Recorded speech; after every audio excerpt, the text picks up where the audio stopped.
بسم اللہ الرحمن الرحیم۔ اللہم صلی علی سیدنا محمد وعلی آل سیدنا محمد۔ فیصلے کے معاملے میں کسی کی رعایت نہ کریں، کسی کے حق میں فیصلے کا آ جائے۔ نبی کریم صلی اللہ علیہ وسلم میری بیٹی فاطمہ چوری کرتی، میں اس کا ہاتھ کاٹ دیتا۔ نبی کریم صلی اللہ علیہ وسلم یہودی کے حق میں فیصلہ کیا بالمقابل صحابی کے، یا شیخ کا رشتہ دار ہو، شیخ کا قریب ہو، شیخ کا پرانا محبت والا ہو، لیکن قرآن کو بھی یاد رکھیں، یہ باتیں جو آقا کی ہیں قرآن، وَلَا تَأْخُذْكُمْ رَأْفَةٌ فِي دِينِ اللَّهِ، اللہ کے دین میں رعایت مت کرو۔ کوئی بات اگر اقربا کی آئے یا محبت کی آئے، تعلق کی سخت آپس میں ہے، اس میں انصاف کرنا پڑتا ہے، تو اس میں بھی ایسا نہ کریں کہ گڑبڑ کریں کہ یہ بہت تعلق والا یہ ہے۔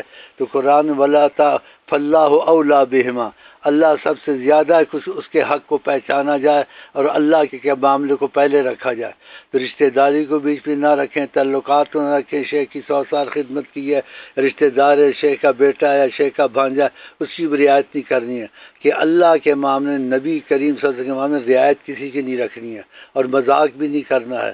ایک صحابی نے کوئی وقت آ کر میں سے دل لگی سے کہا، تو میرے دل میں ایسے نہیں تھا، تو آقا جن کیا خدا رسول سے مذاق ہوتا ہے، تو ایسے مذاقن بھی نہ کہیں، سخت منع ہے، حکمن ایسے کرو گے تمہارا سخت نقصان ہوگا، کیونکہ اللہ اور نبی جی کو ہر چیز پر مقدم رکھنا ہے۔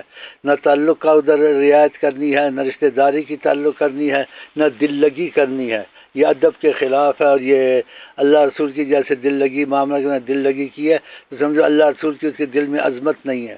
یہ بہت مصیبت ہے، ایسی مصیبتوں میں دل لگی میں نہ پڑیں اور کسی کی رعایت نہ رکھیں۔ جو چیز خدا کی طرف جائے یا آقا عظیم صلی اللہ علیہ وسلم کی طرف جائے۔ خدا حافظ۔ صلوات۔